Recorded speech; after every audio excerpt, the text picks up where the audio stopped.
عمران خان طاقتور خلکو ته یو ځل بیا په صفا الفاظو کې انکار کړی دی. کپتان ویلی دی چې په هر حال کې به تاسو په ډي چوک کې احتجاج یا جلسه کوئ. هغه نه پس عمران خان سره الیمین ګنډاپور په جیل کې ملاقات هم شوی دی چې د په دې باندې هم تفصیلا خبره کوو. خو بل پاکستان یو بل ریکارډ جوړ کړ، یو داسې ریکارډ جوړ کړی یقینا چې تاسو ورې حیران بشئ. په یو کال کې د پاکستان نه 100 لک خلک چې کوم دي نور وطنونو ته مسافرۍ دپاره تللي دي. په څه وجه باندې تللي دي هغه د پاکستان حالت سره وړاندې دي. په دې لیست باندې خبره کوو چې په دې لیست کې په دویم نمبر کم ملک ته په هغې باندې هم تفصیلا د ویډیو اینډ کې خبره کوو چې په څه وجه باندې دومره ګڼ تعداد کې ریکارډ جوړ شو. جی په یو کال کې 100 لک خلکو وطن پرېښی دی. 100 لک مسافر چې کوم دي، 100 لک ینګسټر چې کوم دي، نوجوانان چې کوم دي، هغوی وطن پرېښی دی او بل وطن ته مسافرۍ ته په دې وجه تللي دي چې د خپل وطن کې چې کم فیملی د هغې غریبي ختم. په دې د ویډیو اینډ کې خبره کوو. خو لومړنۍ په کپتان باندې خبره کوو چې کپتان طاقتور خلکو له یو ځل بیا صفا انکار کړی دی. پرون د پی ټي آی چې کوم لیډرشپ و هغوی خپلو کې میټینګ هم شوی دی چې عمران خان د ډي چوک دا احتجاج چې کوم دی فلحال د ملتوي کړي او دا احتجاج چې کوم دی بلې هفتې له د شفټ کړي. دا د پی ټي آی چې کوم لیډرشپ وایي په خپلو کې میټینګ کړی چې موږ به کپتان ته ووایو چې فلحال په 4 تاریخ باندې ته د ډي چوک دا احتجاج یا دا جلسه مه کوو، دا به موږ بلې هفتې له شفټ کړو. نو بیا چې خپلو کې میټینګ شوی د میټینګ نه پس الیمین ګنډاپور بیا عمران خان سره په جیل کې ملاقات هم کړی دی.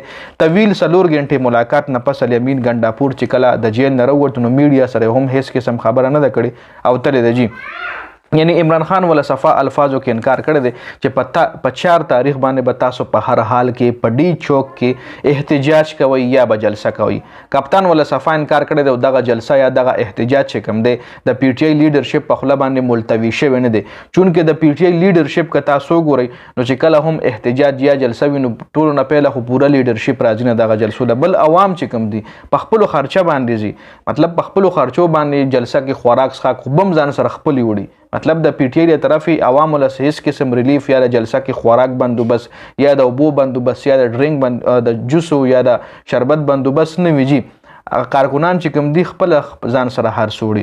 خو بیا هم بل طرف ته د پی ټي آی لیډرشپ دی چې نه غواړي چې احتجاج ته روزي یا جلسې ته روزي، یریږي. جي او یو طرف له دوی اوټس چې کوم دي هغه د عمران خان په نوم باندې د پی ټي آی په نوم ایښتلي دي. کني وګورئ په دې الیکشن کې داسې خلک پاس شوي دي چې یړو چا پیژندل نه او صرف د عمران خان په وجه باندې هغوی له یو حمایت حاصل شو، هغوی له مطلب اوټس حاصل شو، د عوامو سپورټ والله حاصل شو.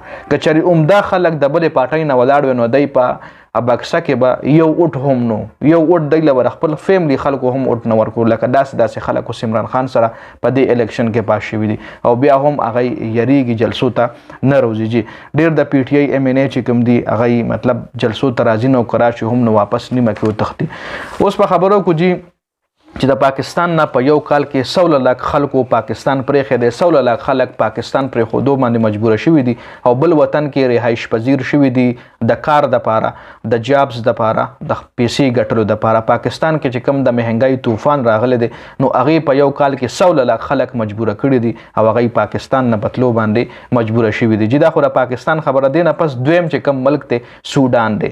سودان نه 14 لک خلکو په یو کال کې مطلب بل وطن له شفت شوي. نو چېرته سودان او چېرته پاکستان، خو بیا ته هم پاکستان 100 لک او د سودان نه 14 لک. نو زمونږ کمپیریزن به لکه د سودان غوندې ملکونو سره کېږي. ډېره د افسوس خبره ده او د پاکستان آبادي که تاسو ګورئ بل طرف له په دې لیست کې په 3 نمبر انډیا ده. خو د انډیا آبادي او د پاکستان آبادۍ کې د ځمکې اسمان فرق دی.